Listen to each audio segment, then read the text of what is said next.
and hope everybody had a very Merry Christmas. I hope everyone had a very, very Merry Christmas, and I hope Santa brought you everything you wanted. But you know what, y'all? I was wondering, we're here for our Ready to Love, Make a Move, and we got an exclusive clip. I was wondering if they were going to drop any of these clips for this season, because normally they do on the regular Ready to Love, but they dropped an exclusive clip that they did not show on the regular episode. And so, like always, I'm here to talk about the exclusive clip. And if you guys know how I do these clips, I play a little bit of it, then I stop, and then I talk about it. But in this exclusive clip, we have, what's she calling herself? A spiritual advisor. That's what she's calling herself.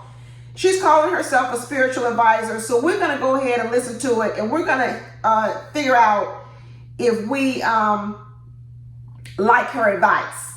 All right, so let's get started. So as we kind of talked about in there, I'm just an intuitive guide. It's based on whatever is going on with you that is either in the way or needs to come in to help you so that you can have the experience and manifest what you want. I would like to not participate in this. Thank you, but no thank you. My reasons for not wanting to see a psychic is definitely spiritual. The only voice I want to hear is God's voice in my ear. Okay, so there we go. Cherie says, I'm out. Cherie says, I'm not participating in no psychic activities. I don't know if this woman's because there's a psychic. She said a spiritual, intuitive person. I don't know the difference. But I guess she's trying to read into your soul. I guess that's what she's saying. Or she reads body language. I'm not for sure what gifts she's touting. But Cherie said, the only voice I want to hear in my head is God's voice. And I'm going to say this, you know, I talked a lot about on my last video, I gave away these Christmas gifts, gifts of education. And thank you all for a warm response to that video. And a lot of you said that some of the gifts I gave to the ladies were gifts you could use in your own life. And I was like, that's fantastic. It's a gift that keeps on giving. But I also want to talk about, you know, this level of rising to the next level. Rising to the next level. Maybe that's what I ought to call this video. And this video is actually about elevating yourself, or rising to the next level. And I'm going to tell you this. In order to rise to the next level, you do have to listen to someone. And I'm not telling Cherise to listen to this psychic, this spiritual advisor. And she says the only voice that she wants to listen to is God. But I think Cherise needs to add another voice, because sometimes God is speaking to you through other people. And like I said, I'm not talking about this lady. I am not talking about the spiritual advisor. But what I'm going to talk about with Cherise is, I don't think Cherise listens to anybody, y'all. I really don't. And I think it's easy to say the only person I want to listen to is God, because then you can say, well, I never heard God's voice, so I don't have to do anything differently. I actually think that that's one of Cherise's problems and why she gets stuck. She's stuck. We've been talking about it all season long. Have these ladies made progress? And I would say that these ladies either have made zero progress from Ready to Love, or their progress has been really, really slow. And although this season I've been really happy for Cherise, I've been really happy that Cherise has made some progress. I think I said that on one of my videos, but I still see so much work that she needs to do. And I just feel like her progress is slower than it needs to be. And I think a part of that is because I don't know who Cherise is even listening to. I know she says she only wants to hear God's voice, but I think she needs to also add somebody else. I don't know if it's a therapist or what, but she needs another voice. She needs someone else maybe who will speak to her, who's been empowered through God. I don't know who she trusts, but I think that's one of the issues with Cherise. Cherise doesn't trust anyone. Cherise doesn't trust anyone's word. She doesn't trust anyone's advice. And as a result, she says she only wants to hear God's voice, but in the absence of his voice, she sits around with no voice at all. And let me tell you, that's just as bad. And that's what I believe why Cherise hasn't made as much progress as she should have. I said on my last video, she should say yes to Maurice, because Maurice, that really was one of her best shots. He's really her best shot at this. But I'm really, really, really nervous about Cherise, if Cherise is going to be able to hold it together for a relationship with Maurice. Because like I said in my last video, my gift to Sharice was anger management classes. She absolutely needed it. But I think in improving, when we talk about improving, I think we also not only have to look at what others have done to you, but what is your role? What is your role in where you find yourself? And I think that Sharice is missing how she got here. How did Sharice get to this point where literally Sharice doesn't seem to trust anyone? Sharice seems to have these really strong boundaries around herself. I mean, she's got the walls of Jericho around her. And you have to ask yourself how she built this up. I know a lot of you dropped down the comments. I think I've said it on previous episodes that I think Sharice has had some real trauma early in her life. Early in her dating life, in her 20s and her 30s. And I think a lot of that trauma has resulted in who she is now here in her 40s.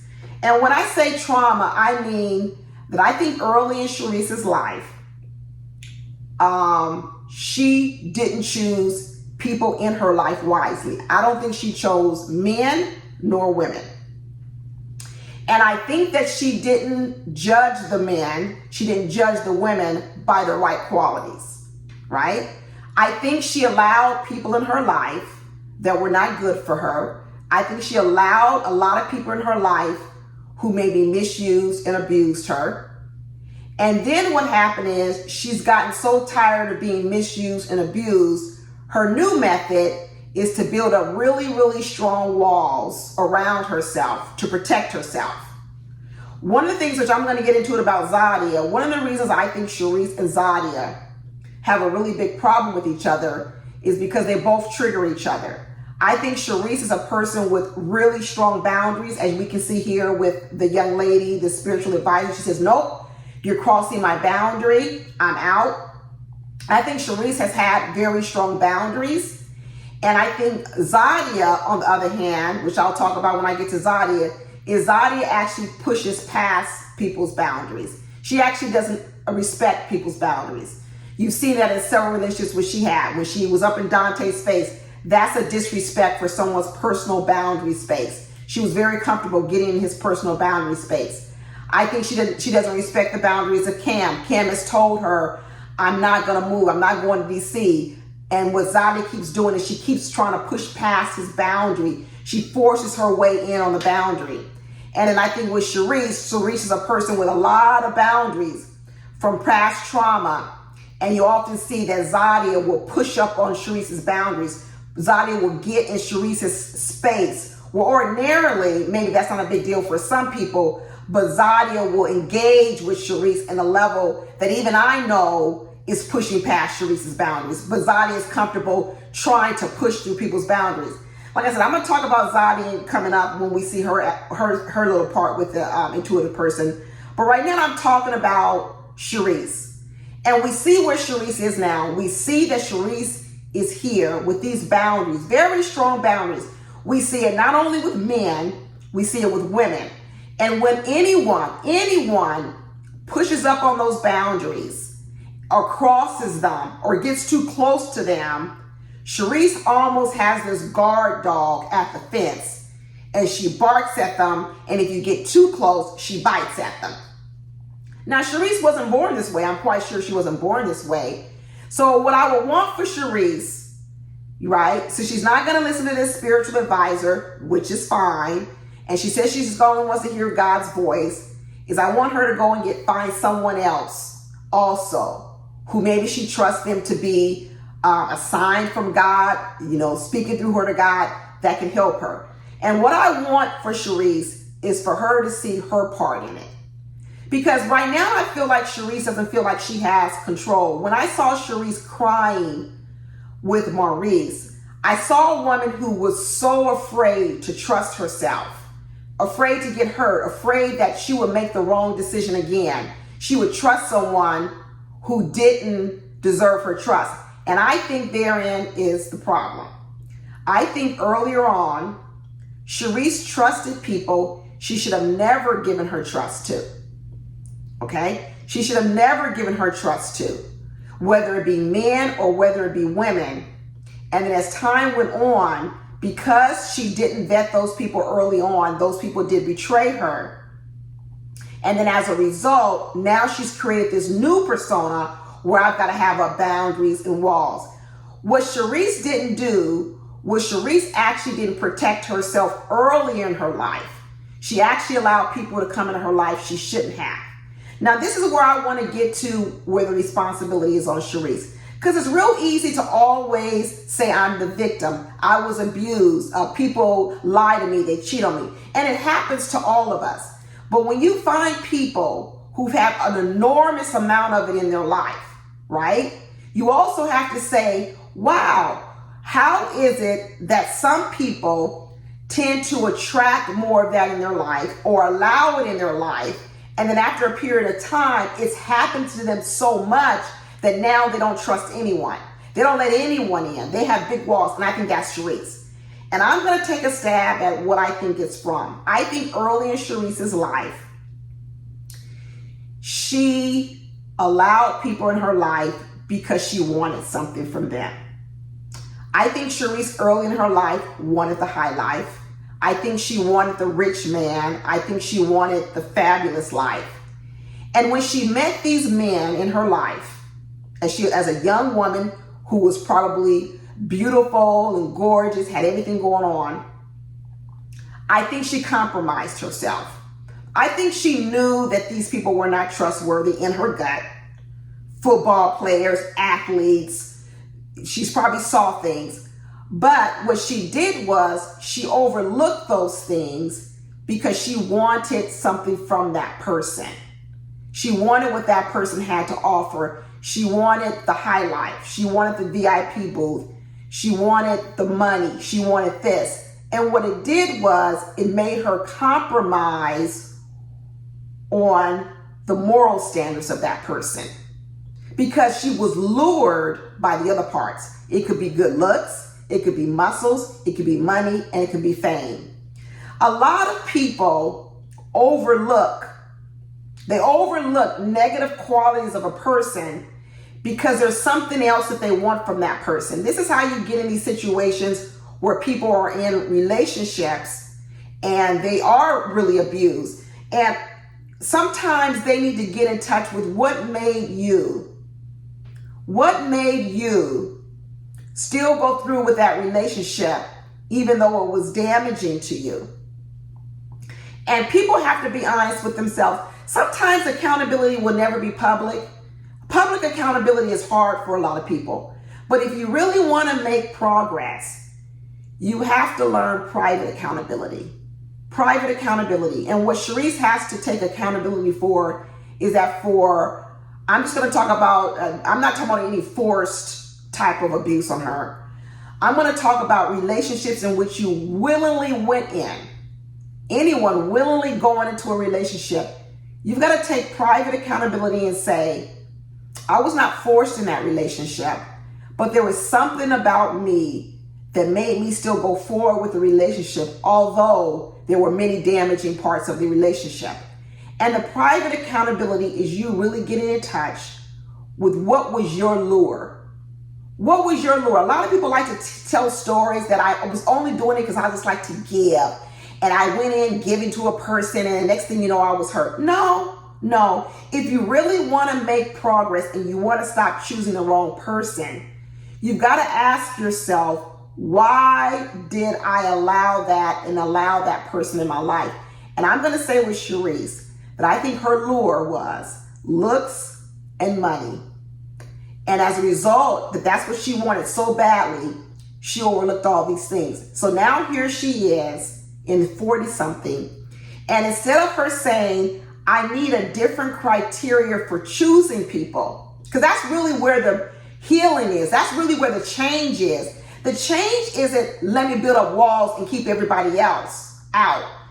Let me live in a fortress. Let me live in my own personal prison where I can't trust anyone or all these people do me wrong. The real change is when you take your power back and you say, not only do I have the choice of who I let in my life, I also have the power to change my criteria.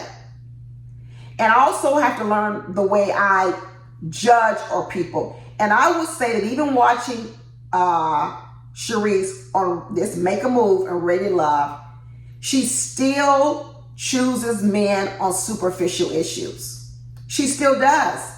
She still chooses men and partners for herself based on superficial issues. It's still a lot about looks. It's still a lot about money. And it's still about, she'll tell herself, is what I want. But here's the thing, is what you want, but because you want it so badly, because it rules so much a part of you, you are willing to overlook so many other bad characteristics of that person. And that's what creates your cycle. Because you're so thirsty for that whatever, the looks, the money, you're willing to forgive all the other bad characteristics of that man. And then when that man shows up in your life exactly the way a lot of other people saw him as, now you become the victim of that man. But you had an initial role in it.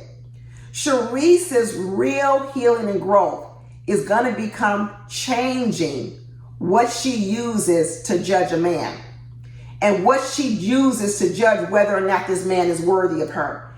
I seen some progress with her with Maurice, because with Maurice, he's older. Remember, she said she didn't want no man with no kids. She didn't want no man divorced. She wants this, she wants that.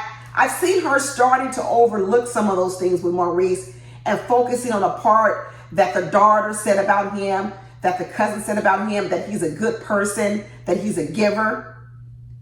But whether or not she works out with Maurice or not, that's going to come back to, can Sharice choose men not on superficial issues? Because her choosing men over superficial issues is what gets her in trouble. It's what makes her overlook those moral parts of a man that later on become things that abuse her.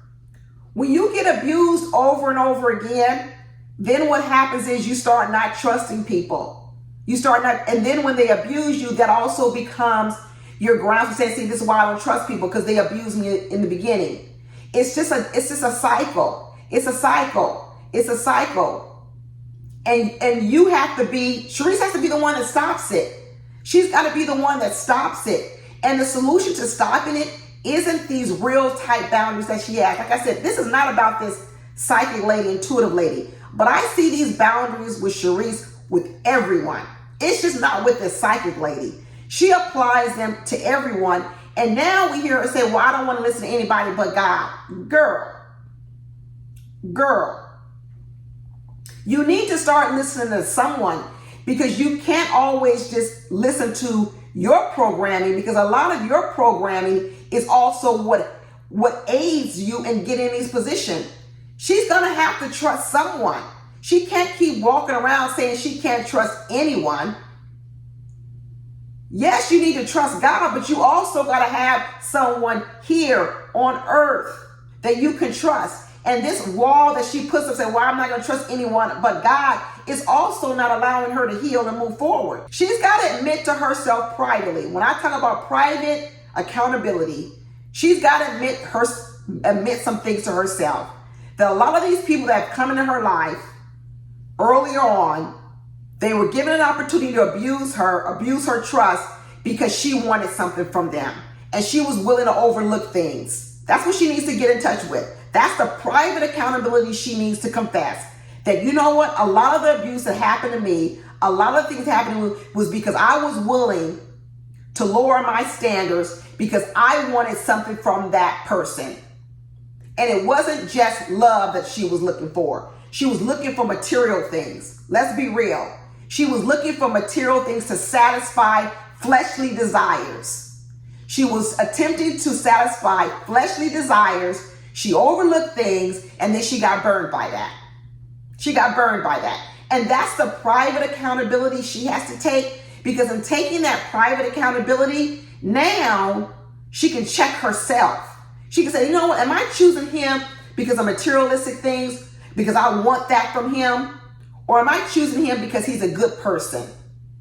That's her private accountability she's got to use to check herself.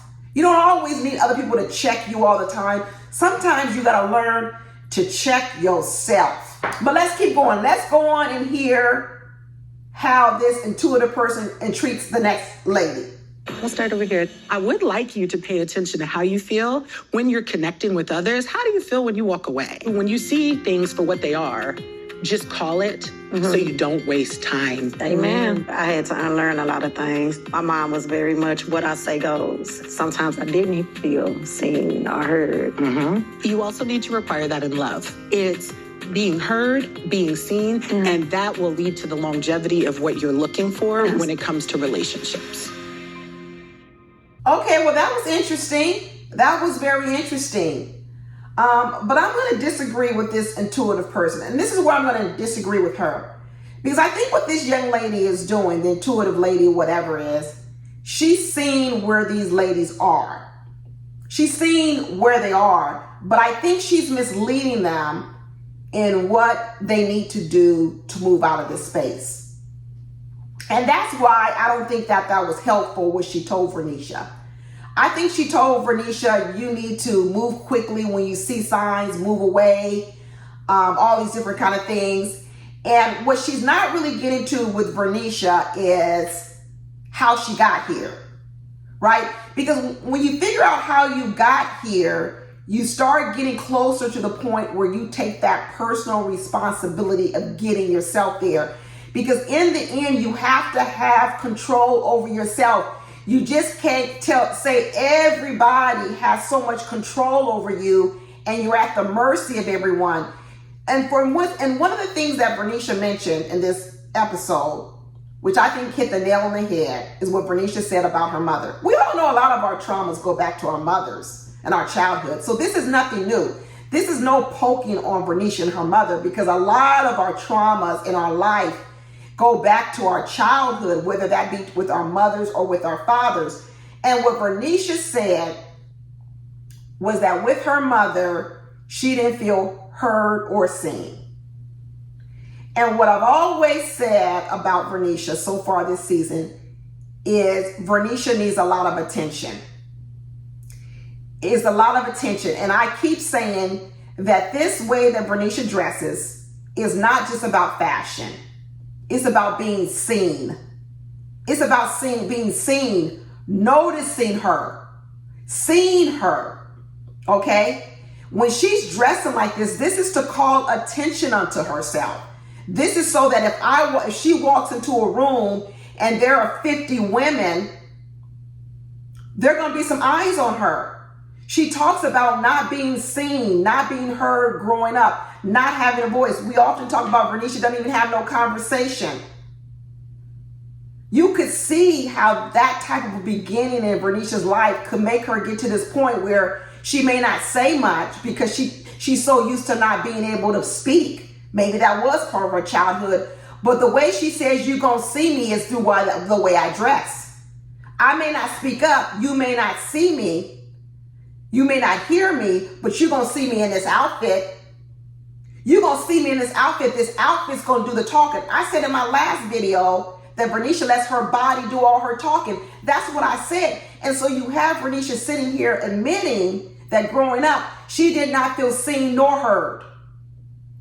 Doesn't mean that she didn't have any thoughts. It just meant that she wasn't able to express those thoughts. So now you have Verneashia here as an adult. And I always say, Verneashia ain't got no conversation. She don't know how to speak. What's her conversation about? But you know where her conversation is coming from? Her outfits, the way she dresses. When she talks about, I like to stay out to midnight. You know why? Because the attention can keep rolling in. It can keep rolling. Why can't you be at home, Verneashia? Why can't you be home by 9 or 10 o'clock with your man? Because the attention comes from me being outside of the house in these outfits. This is how I get my attention. This is how I let people see me. I can't be seen in this house with no bathrobe on. I need to be seen. So I need to be out on the town at these events, at these clubs, so I can be seen. I may not say much, but I know you see me. I know you're going to come over and acknowledge me because you're going to acknowledge me and see me through these outfits. This is the private accountability. The private accountability that Verneashia is going to need to take. She's got to stop telling herself, I just like these outfits. this is how I like to dress. No, she's got to ask herself, why do I like to dress like this?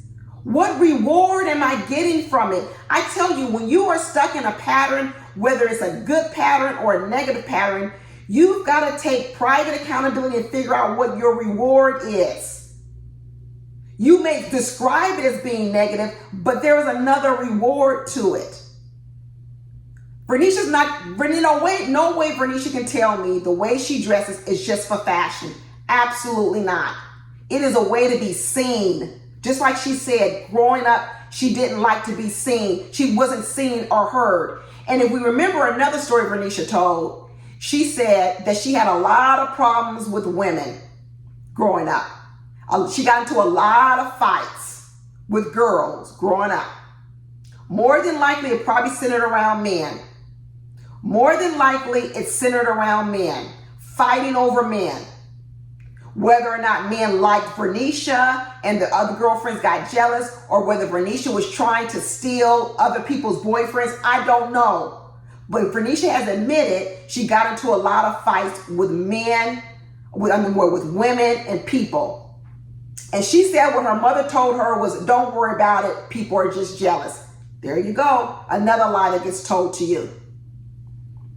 Another lie that gets told and allows you to stay where you are and not take accountability. Everybody's jealous of Verneashia.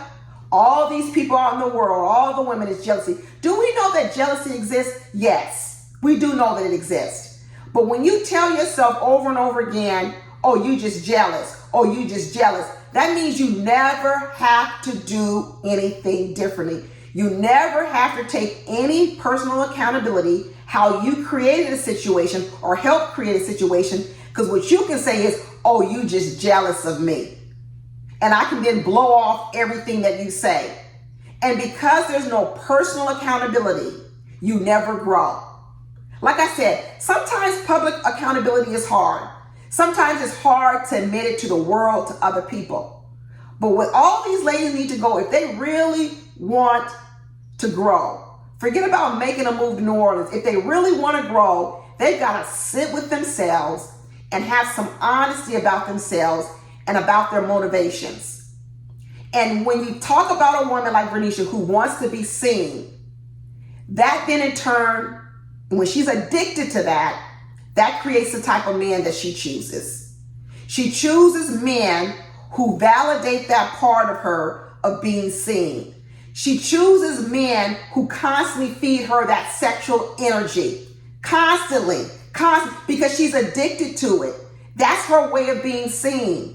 And then those same men who only want Verneashia because of her body, then turn around and treat her poorly, abuse her, and those men aren't trustworthy. Because they were never trustworthy. They were never trustworthy. But Verneashia was attracted to them because they were feeding her the attention that she wanted. We see her with Tabari. She can't go 4 hours with saying, why didn't you call me? Why didn't you call me? She needs the constant validation, the constant attention. And then what happens is she chooses men for the wrong reason. She chooses the man based on who has the strongest hunt for her. That's why she was attracted to Lizelle. She was attracted to Lizelle, that Lizelle was willing to give her a little bit of attention, and she was attracted to that. She didn't look at the characteristic that Lizelle had run over Sharice, and through Sharice's side, all Verneashia concentrated on was, oh, he's giving me attention, and that was enough to lure her in, and she was lured in by the lack of moral character of Lizelle. And then eventually, she became a victim of Lizelle, and now she's mad at Lizelle. Well, no. The personal accountability will come from, why are you so addicted to the attention? And maybe it does come back from her mother. Maybe it does go back to her mother who didn't give her enough voice in the house, or she wasn't seen in the house.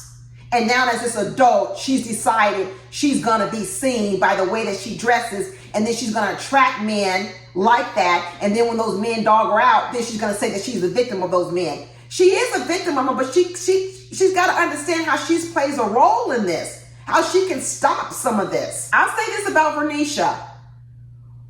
When she met Tabari's mother, all of a sudden Verneashia switched and all of a sudden tried to act like she really liked Tabari and she loved his family, Tabari. I think that goes back to her mother. Because I noticed that as soon as Verneashia met Tabari's mother, she switched up on Tabari. Or she just tried to fake like she was. And I think what Verneashia was really hungry for was not the approval of Tabari, because she already had that because he liked her. She was hungry for the attention of the mother. That's what I believe. And I believe that Verneashia was hungry for the attention of that mother, the acceptance of that mother, for some acceptance she may not get from her own mother. And I also believe that Verneashia probably hasn't been accepted by a lot of mothers. I'm going to say that as well. I'm going to say that in her history of probably with men, I think she said something about I'm a mother's girlfriend or something. But then on the other hand, she said she ain't met that many mothers. I think Verneashia was really hungry for the approval of Tabari's mother, because I don't think that she's always gotten the approval of the mothers of the boyfriends. Because I think mothers of the boyfriends probably judged Verneashia by a lot of things. They probably judged her by the way she dresses, and they judged her probably because of her history with the children and the fathers of those children and all those things combined. And I believe a lot of mothers might have judged Verneashia. I do. And it's easy to say that all those people are wrong, but you also have to say, of all the things that are wrong, what part of it can Verneashia take her personal responsibility for? Like I said, she can't do it in public. I hear she's been clapping back on social media, Facebook. That's fine if you can't take personal accountability in public. But take it in the confines of your own home, in your own prayer closet, because I'm telling you, personal accountability is what will allow you to move forward, because you will start owning the parts of your life that you have control over and can fix, and you will stop leaving yourself vulnerable and pray for everyone else and then blaming everyone else. I hope Verneashia looks at this and just doesn't look at, when we're talking about her style of dress, oh, you guys are just haters, you're jealous of me. No, I really hope Verneashia looks at it and says, why do all my outfits have to be tight? Why do my nipples always have to be shown? Why? What is this? Because it's more than fashion, Verneashia. I'm going to tell you right now, it's more than fashion. It is more than fashion. And if she gets in tune with why she does it, what she gets from all that attention when she dresses like that, and she realizes she's addicted to that, it'll make her start choosing men differently. She'll stop choosing a man who just has that strong hunt because he feels lust for her. She's choosing men who lust after her, and she's not choosing men who are interested in her for who she is. All right, let's keep going. Let's see who else we're going to talk to next with this intuitive lady. So now, my dear, you've been there for people, shown up for people. And so where you are right now is it's about receiving. Okay. And so Because I was just talking to my best friend about this morning. Wow. It's true. Like, I help my sisters, I help my brothers, I help my friends, I help my clients, I help my mama, I help my daddy. It's always about everybody else and rarely about me. So when she says that, she gets me. She gets me in the gut. It comes out in tears. And I'm just like, girl, what is happening? What part of my journal have you been privy to? You've spent so much time pouring into bottomless glasses. Out, make sure that wherever you put your energy, that the return on that is what you need it to be. Okay, there we go again. I guess I'm going to have to disagree with the psychic again, and I'm going to have to disagree with her because once again, she's only describing where Zadia is. She's not describing how Zadia got here. And what happens is you can start telling yourself these stories, and then what you can do is you can feel like you're just sort of the victim of it, but you don't understand how you played a role in inviting this into your life. And the reason for looking at your role in it is so to prepare you for it. It's not to bash you. It's not to put you down. It's so that you can go back and figure out what part you have control over. Because when it's all about what someone else does to you, you can't control what other people do. But the reason for accountability is it allows you to get in touch with what parts of this process do I have control over? And I'm going to disagree with this psychic lady, because once again, what she narrowed in on, Zadia, is it's time for you to receive. So here's where I'm going to agree, because if you all been listening to my videos, what have I been talking about, Zadia? Zadia wants to receive. Zadia is not a giver. But here in this video clip, what this lady did, this psychic lady, says, oh, you're all into pouring to other people. You're pouring in your mama, your daddy. Zadia confirms it. She's crying because she says, what about me? What am I going to get? Okay? So here you have this person in one who I have seen. I have seen Zadia on several shows. I don't see a Zadia who gives a lot. She doesn't even give people grace. She doesn't give people grace. She's not a giver. But she's portraying herself in this moment as a giver to her family and friends. So we're going to go a little bit deeper on that. Why do you give?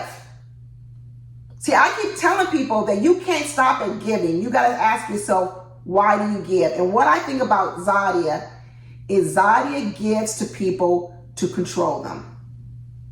The reward for Zadia is control. That's the reward. She buys people. Because in the end, Zadia wants to control people. And that's what she needs to get in contact with. She says she gives to her mother. Is she giving out an obligation? Is she giving out an obligation? What is she asking for in return of what she's giving? Does she insert herself in those people's lives and try to tell them what to do? Like she just said, I give to my clients. Well, your clients are paying you. Are you doing it for free? No. You're getting paid for it. Okay? You're giving, but you're getting paid for it. It's not volunteer work, Zadia. You can't count it as I'm just this benevolent giver because you're getting paid for training them. When you give to your mother and your father and your aunt and whatever, are you also requiring that you get to say more things in their life? You get to speak up. You get to tell them more. You get some level of control in their life. You get some say-so in their life. You get to decide what they do. What are you giving in exchange for all that giving? Do you get prestige in your family? Do you get to be known as the person, oh, Zadia did this, Zadia did that? Are you there for the accolades? What are you there for? Because once you get in contact with that, then you'll start to realize what is the real source of your giving. A lot of givers give to control. We've been talking about this whole episode long about Zadia sleeping with Cam. Did she not? Was it one time? Was it two times? And if she did do it, and she did it multiple times, why did she do it? Why did she continue to sleep with Cam when Cam kept telling her, hey, I want to slow it down. I don't want to move to DC. Why did she keep doing it? To control him? To think that she could use her body to eventually exercise more control over Cam? That's what I think. That's what I think. I said that Zadia has a problem with boundaries. She actually doesn't respect people's boundaries. People will tell her their boundaries, and Zadia pushes past them. We saw it on Ready Love with Dante. She was all up in the face of Dante, pointing at him. She doesn't respect his personal space boundaries. That was completely out of line. Then we have her moments with Charisse. Charisse is a woman with firm boundaries, strict boundaries, rigid boundaries, but yet Zadia feels comfortable trying to push through those boundaries. And then when that nasty, angry dog of Charisse, who's scared and he has anger management problems, comes out and attacks her, now Zadia is being bullied.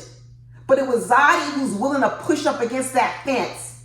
Look at Cam. How many times has Cam tried to set a boundary on Zadia and told her, I'm not moving to DC, I'm not doing this, I'm not doing that? How many times has Zadia each time come up to Cam every single episode trying to push through that boundary, push through that boundary, push that boundary, and now she's the victim of Cam. Cam has been nothing but honest with her, but she's the victim of Cam. She's tried to manipulate Cam by giving him sex, because in the end, Zadia is giving to Cam sexually because she's looking to control Cam sexually. If I can control him sexually, I can control him in other ways. Maybe she's doing that with all these other people she says she's given to. Maybe if I get to my niece, my nephew, my mom, my dad, maybe there's some other level of control I get out of that. Is her giving a way to insert herself in a person's life so she becomes more prominent in that person's life?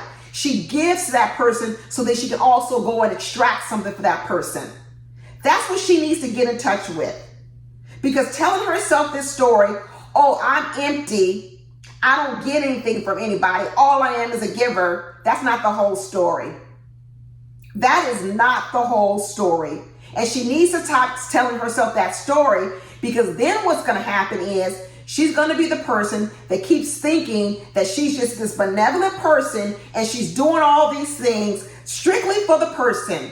I was out here just giving my goodies away to Cam, all just to give it to him. I was just going to be his little bed maid, all for Cam. Girl, no. You were getting something too. If in fact that went on. If in fact that went on. And Zadia's got to stop telling herself this story. She's got to get in touch. Like I said, public accountability may never happen, but privately she needs to go back and she needs to say, why do I do all this giving? What am I getting from it? Am I getting recognition in the family? Do people see me as this person? Am I getting some reward for it in my mind? Is it allowing me to have control over certain people? What is it that makes me keep calling myself a giver? What is my reward? Is it to get something? Am I doing it because I feel guilty? What is it? And when she gets in contact with that personal part of her, she'll be able to stop this cycle she says she is in, where she supposedly gives, but she ain't getting nothing in return. Because when I watched her all season long with Cam, and I've seen her with other people, Zadia is not a giver. Zadia is a giver when she wants something from you. That's when she's a giver. When she wants something from you, that is completely different. All right, let's keep going. Let's go and hear the last person who's going to be our old girl, Ashlee. Let's hear what the psychic has to say about Ashlee. For you, you're acceptable as you are. You're acceptable as you are. She got me. I want to do it. Fatima definitely hit the nail on the head when she said, you are enough. It may look like I'm enough and I put it on, but it's a lot of moments where in the back of my head, I'm questioning me. I needed to hear it, but it broke me down. You come to the table with, okay, what is it I need to do to be accepted? You're not going to be able to continue to go forward like that. But let me tell you, you don't have to. What do you have for yourself that you can just focus on so that you can build up that relationship with showing up for yourself? I know y'all have a big decision. Okay, there it is. And sorry to say, I disagree with the lady again. I think what this intuitive lady is focusing on is she's still focusing on where these ladies are, seeing them in the exact spot that they are, and validating some of their emotions. But where it's not helpful is that she's not helping them get in contact with how they got here. And just validating where they are makes them feel more justified in what they're doing. And I'll say this about Ashlee. I think I said it on my last episode. Ashlee is borderline narcissist. I don't want to call her all the way a narcissist because I ain't no clinical psychologist. But I think Ashlee's one of those people where at first you look at her and you think that she has low self-esteem. And that's what makes her do the things that she does. And I changed my mind very early on about Ashlee. And I don't think that Ashlee has low self-esteem. I think what Ashlee has is actually high self-esteem. But it's sort of like a corrupted high self-esteem. Where's my viewer, Dazo? I think her name is Dazo Music. Where are you, girl? She always come out with these phrases that I love. I think she told me about Sharice. She used the word reactive rage. I was like, oh, that's a good phrase. Reactive rage to describe Sharice. She's the one that taught me the phrase about Ashlee over beautification. The hair, the nails, the makeup, the earrings, putting everything on at once. Over beautification. And I think one of the things that people first saw with Ashlee was like, oh, Ashlee must have low self-esteem. She's got low self. That's why she's complimenting these people. But one of the things that I quickly realized about Ashlee is no, I don't think Ashlee has low self-esteem. I think Ashlee has something more like a fragile, high self-esteem. And I think that that's part of narcissism. I think narcissists, people say they have low self-esteem, but if you really get behind a lot of narcissists, they have really, it's like almost like an unrealistic high self-esteem. They actually think so highly of themselves that actually becomes the problem. Because let me tell you why I don't think Ashlee is a low self-esteem person. Low self-esteem persons put themselves down. They actually degrade themselves. They go, I'm not worthy, I'm not this, I'm not that. They actually put themselves down a lot. They discount themselves a lot. But Ashlee actually doesn't do that. Ashlee doesn't do it at all. I actually believe, like I said, that Ashlee has narcissists because when I look at what the moves Ashlee goes through, I think they're all manipulation tactics. I think in the end, Ashlee wants what Ashlee wants, and she uses these various moods to manipulate people to give her what she wants. When Ashlee is in the complimenting stage, giving flowers, as she says to men, she's actually in the love bombing stage. I think I was talking about this with someone down in the comments. She's actually love bombing the men. We're used to seeing it with men on women. Women totally know what love bombing looks like when a man is love bombing them. You know, oh, he's love bombing her. But what about a woman love bombing a man? That's Ashlee. And we always know a man is love bombing a woman, then later on he becomes abusive. That's Ashlee. Ashlee starts off love bombing men. But in the end, what she's actually doing is to slowly, subtly gain control, and then she starts abusing that man. That's what she did to Don. She started off love bombing Dom. She love bombing Kirsten. Then, if love bombing doesn't work to get her what she wants, Ashlee's real good going to crying. That's the next stage. Playing the victim. So you'll rally around her and support her. She did that to all the ladies out here in the beginning of the season. She cried and cried and cried. So all the ladies in the audience would rally around her, hug her, and be Team Ashlee. She manipulated everybody else out here in the audience, this viewer audience, with her tears. Then when the tears don't work, you know what Ashlee goes to next to control you? Anger. She starts yelling and screaming. And then what she do, she also add in some threats. How many times has she threatened Don and told Don, I will whoop your mother effing ass? How many times has she threatened Don? How many times has she threatened Kirsten? These are all mood swings to control you, to later on abuse you, love bombing, playing the victim, crying, sobbing, then going to anger and rage, and then also threatening you with physical violence if you don't do what she wants and give you what she wants. This is not a low self-esteem person. This is borderline narcissism. And when I talk about what these people need to get to privately, maybe publicly, they'll never admit it. But if Ashlee really wants to improve, she's got to take accountability that a lot of these techniques she's using are manipulative. They're manipulative. And she's got to stop seeing herself as the victim. And this psychic lady plays into that. Oh, you're enough. You should just have to pretend.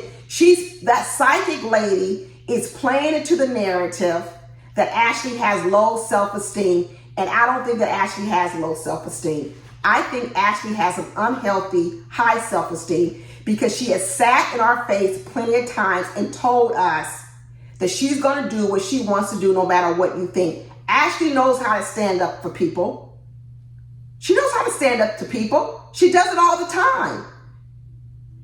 But then she says she gets run over by people. Really?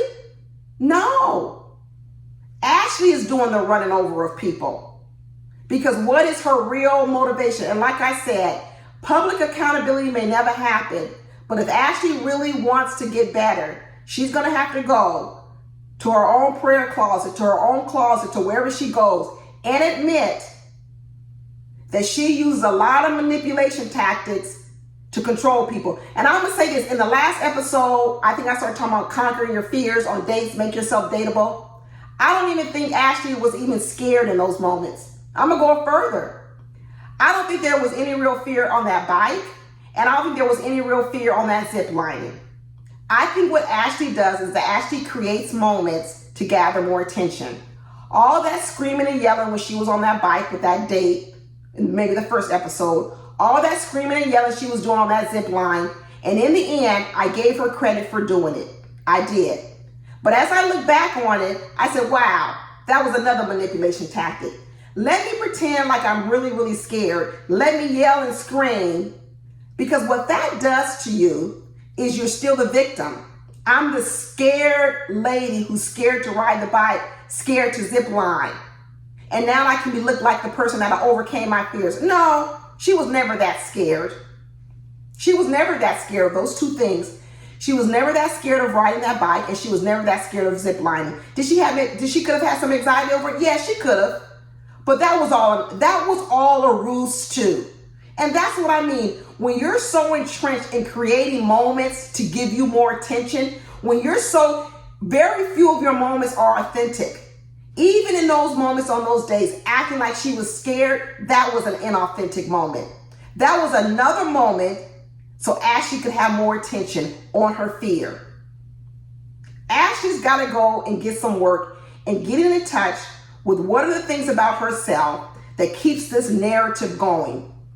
I do not believe that Ashlee has low self-esteem. I don't believe it. I think Ashlee has high self-esteem, and it's an unhealthy high self-esteem. It's wrapped up in delusion, just like a lot of narcissists. Because Ashlee doesn't ignore her achievements.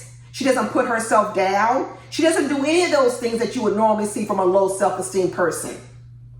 We're really just going off the words of Ashlee. If you really look at how we've said Ashlee has low self-esteem, it's the words she's fed us.